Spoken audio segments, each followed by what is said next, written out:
Wait, what? A dog sat on a pavlova and that's how the eaten mess came about? No way.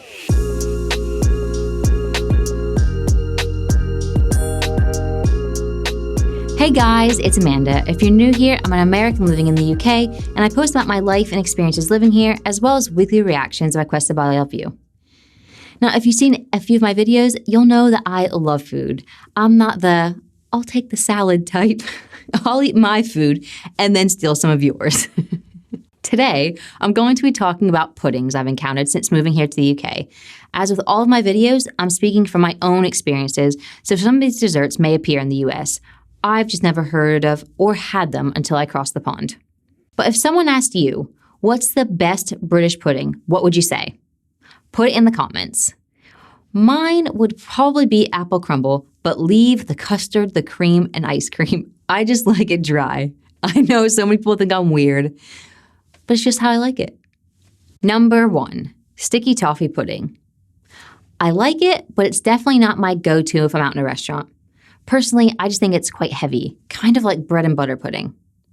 But it's a sponge made with chopped dates and then covered in a toffee sauce. Like a lot of British desserts, it's served with custard or vanilla ice cream. The origins of this tasty treat are a bit unclear, as 3 regions of the UK claim it. They are the Udny Arms Hotel in Scotland, the Gate Inn in Yorkshire, and Sharrow Bay Hotel in Cumbria. The evidence is inconclusive. However, if you can shed some light on it, let me know. Number 2, eaten mess. It's one of my favorites as it just reminds me of summer. I absolutely love it. The traditional eaten mess is a mixture of strawberries, meringue, and whipped cream. But people also use other soft fruits like bananas.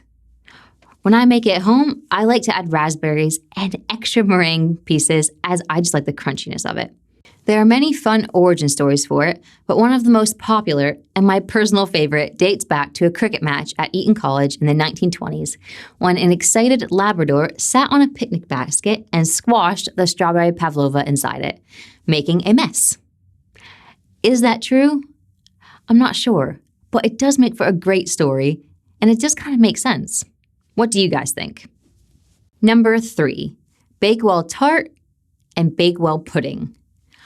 I made the mistake of thinking that these two things were the same until someone asked me if I wanted a Bakewell Tart and handed me one of those tiny little Mr. Kipling tarts, which was nice, but it wasn't what I was expecting, and it definitely wasn't a Bakewell pudding. Personally, I just think the pudding is sweeter, so that's probably why I prefer it. I do have a sweet tooth, as many of you probably know. And I'm sure most of you won't be shocked when I say that the Bakewell pudding originated in the town of Bakewell in Derbyshire, and the Bakewell Tart is a variation of it, even though the exact origin is unclear. It's said that a cook created the first pudding by accident as she mistakenly spread the jam on the base and then topped it with the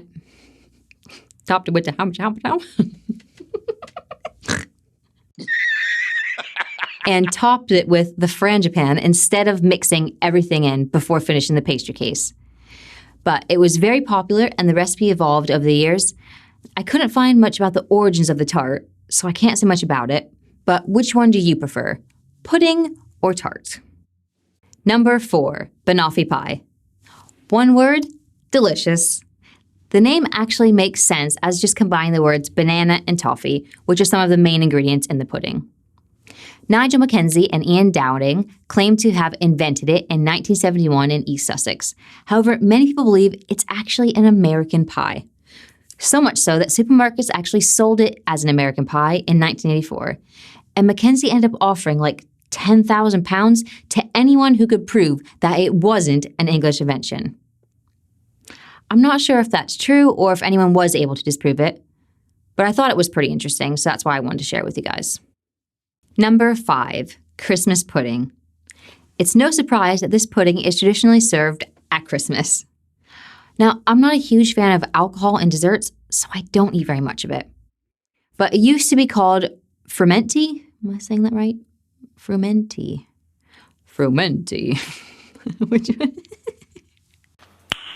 Nice. It used to be called frumenti, which was more savory tasting. It wasn't until the late 1500s that it started changing into a sweet dessert and more what it is today. There are quite a few variations of the recipe throughout the generations and the families in the UK.